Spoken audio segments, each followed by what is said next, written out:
एक मिनिट बच्चो बोलतात, एक मिनिट. काही लोक आंदोलन संपलं म्हणून काही वापस जात आहे. मला असं वाटतं का आंदोलन संपलं नाही, आंदोलन आता सुरू होणार आहे.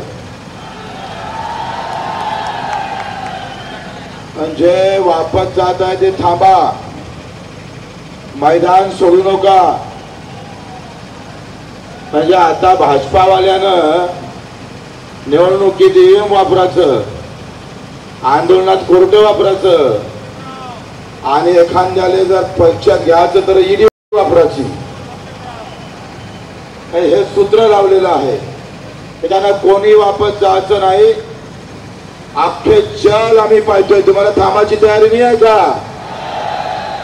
वापस जाणाऱ्यावर कॅमेरे फिरवा, ते पाठ दाखवणारी औलाद कोणाची आहे तपासा. आंदोलनाला एकाने पाठ दाखवायची नाही.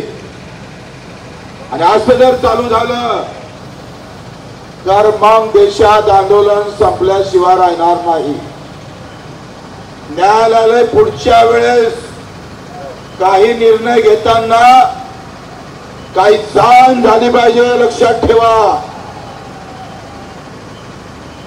म्हणजे न्यायपालिका जर अशा पद्धतीने वागत असेल आणि न्यायालयाला काही करता येते असं जर समजत असेल तर आम्ही सांगतोय, आम्ही त्याचा आदर करून उद्या सांगतोय. लोक नेपाळ तर करत, पण आता लोक न्यायालयावर आंदोलन केल्याशिवाय राहणार नाही हे सांगतोय.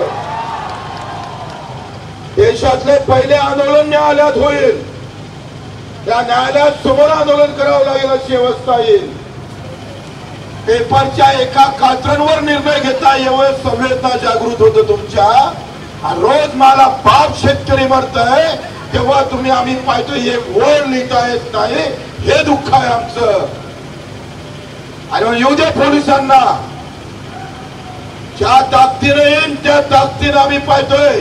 तुम्हाला शरण व्हायला आम्ही तयार आहोत, पण तुम्ही शरणातही सांगतोय तुम्ही आम्हाला घाबरल्याशिवाय राहणार नाही.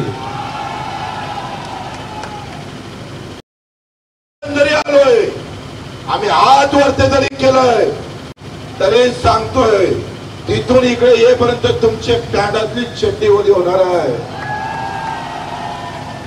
या करा अटक, काय ताकद आहे ते दाखवून द्या. और क्या ताकद हम भी बता देंगे सारे को.